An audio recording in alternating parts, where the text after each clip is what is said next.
खबरों का पंचनामा, हकीकत की पड़ताल राजन पंडित के साथ। मुकद्दर का लिखा तो कोई बदल नहीं सकता, मगर कोशिश न की जाए तो फिर बेईमानी हो जाएगी।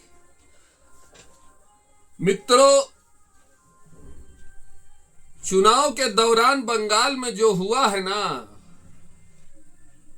वो बहुत असंभावित हुआ है। वो सोच से परे हुआ है और इसका परिणाम भी सोच से परे होगा। मित्रों, बंगाल विधानसभा चुनाव के पहले चरण की वोटिंग पड़ चुकी है और भारत के लगभग हर कोने से नजरें यह देखने को बेताब है कि बंगाल चुनाव के परिणाम क्या होंगे। लेकिन ये जो 90% की वोटिंग बंगाल के पहले चरण के चुनाव में हुई है, यह कुछ ना कुछ संकेत तो कर रही है। इसके परिणाम मैं बता देना चाहता हूं। मैं ये दावा तो नहीं करता हूं कि सरकार कौन बनाएगा, भारतीय जनता पार्टी बनाएगी या फिर टीएमसी बनाएगी, लेकिन एक दावा जरूर करके जाऊंगा इस वीडियो में और पूरा विश्लेषण भी बताऊंगा कि आखिर मैं ऐसा क्यों कह रहा हूं। बस वीडियो आप पूरा देखिएगा और पसंद आएगा तो लाइक, शेयर और सब्सक्राइब जरूर करिएगा। मित्रों, यह 90% की वोटिंग यह जरूर बता रही है कि इस बार बंगाल में तूफान आने वाला है। अब उस तूफान में कौन उड़ेगा और कौन बचेगा ये तो वक्त बताएगा, 4 मई की तारीख बताएगी। लेकिन यह तय हो चुका है कि किसी न किसी को इस तूफान में उड़ जाना है। वो ममता दीदी भी हो सकती हैं और वो नरेंद्र मोदी भी हो सकते हैं। इंशाल्लाह जय बांग्ला, तो फिर मिलेंगे। कोई माई का लाल बाबरी मस्जिद। पश्चिम बंगाल से मुख्यमंत्री ममता बनर्जी की एक ऐसी वीडियो सामने आई है जिसने वोटिंग से पहले ही बंगाल चुनाव को पलट कर रख दिया है। बीजेपी आईटी सेल प्रमुख अमित मालवीय ने ममता बनर्जी का वो वीडियो शेयर कर दिया है जिसने पूरे देश में तहलका मचा दिया है। वीडियो देखकर साफ लग रहा है कि पहली बार ममता बनर्जी हार मानती दिख रही हैं। लेकिन दूसरी तरफ पश्चिम बंगाल में पीएम मोदी का कॉन्फिडेंस जबरदस्त है।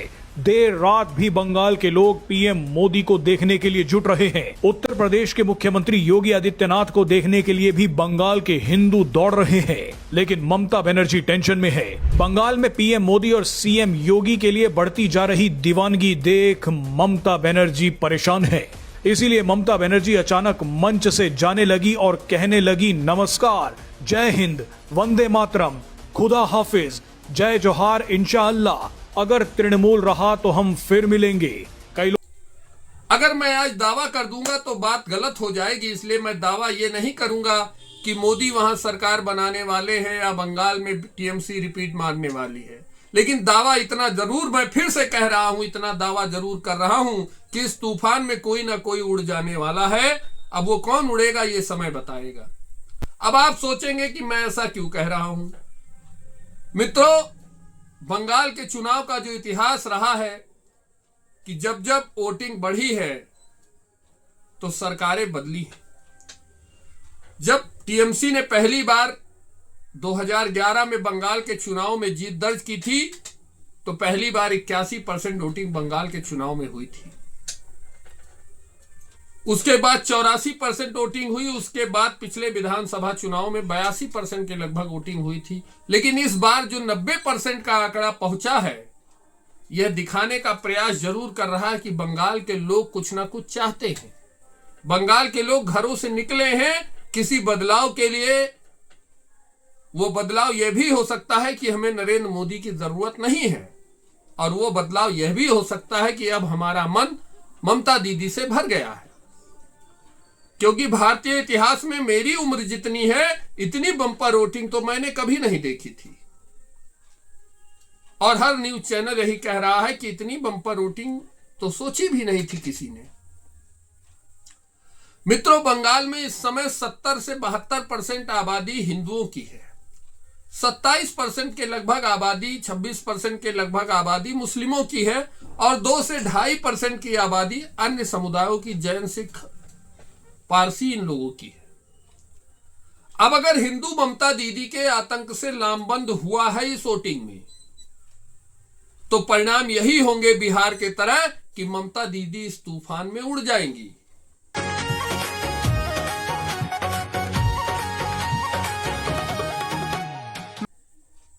और अगर हिंदुओं ने लामबंद हुए हैं ममता दीदी के पक्ष में कि हमें किसी नई सरकार की जरूरत नहीं है, तो नरेंद्र मोदी पिछले भी विधानसभा चुनाव से कम सीटें इस चुनाव में पाएंगे,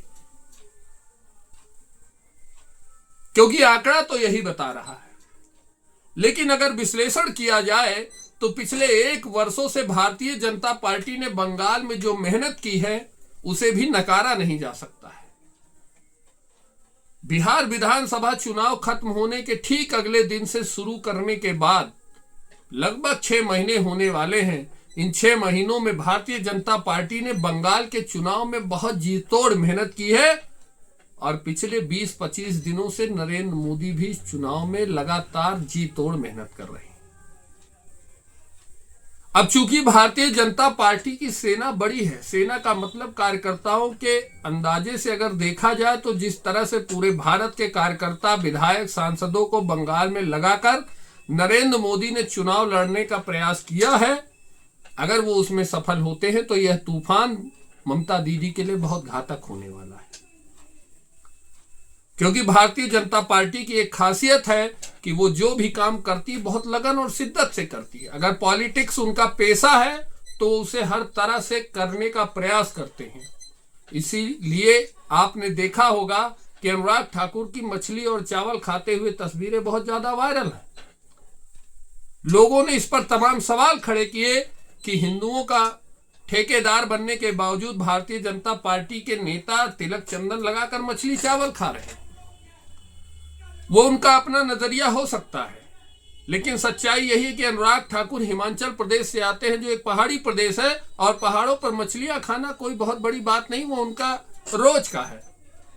और जब टीएमसी ने इस बात को हवा फैलाने की कोशिश की, भ्रम फैलाने की कोशिश की कि भारतीय जनता पार्टी के आते ही नॉनवेज बंद कर दिया जाएगा, तो अनुराग ठाकुर को आगे करके भारतीय जनता पार्टी ने यह भी करके दिखाया जो शायद उन्हें नहीं करना चाहिए था, क्योंकि वो खुद को हिंदू की पार्टी बताते हैं। लेकिन नियम यही कहता है कि आप जो भी काम करिए पूरी लगन और शिद्दत से करिए। तो भारतीय जनता पार्टी के नेताओं का पॉलिटिक्स अगर पेशा है तो उस पेशे में जो करना पड़ेगा वो सब हम करेंगे, ये उन्होंने दिखाया है और इसका परिणाम भी उन्हें मिलेगा, मेरा ये अंदाजा है।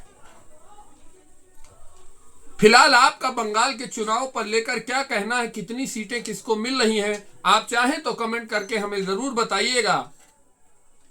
और आपके बताए हुए आंकड़े सही होते हैं तो मैं अपने YouTube चैनल से आपका नाम अनाउंस करके आपको बहुत बहुत बधाइयां देने की कोशिश भी करूंगा। लेकिन फिलहाल स्थिति यही है कि ये जो तूफान आया है, अगर दूसरे चरण में भी वोटिंग इसी तूफानी रूप में होती है, 90-92% वोट अगर दूसरे चरण की वोटिंग में भी पड़ते हैं, तो ये मान के चलिएगा कि बंगाल से कोई उड़ जाने वाला है, किसी का सुपड़ा साफ होने वाला है, किसी का अस्तित्व खत्म होने वाला है। जय श्री राम, जय हिंद, वंदे मातरम।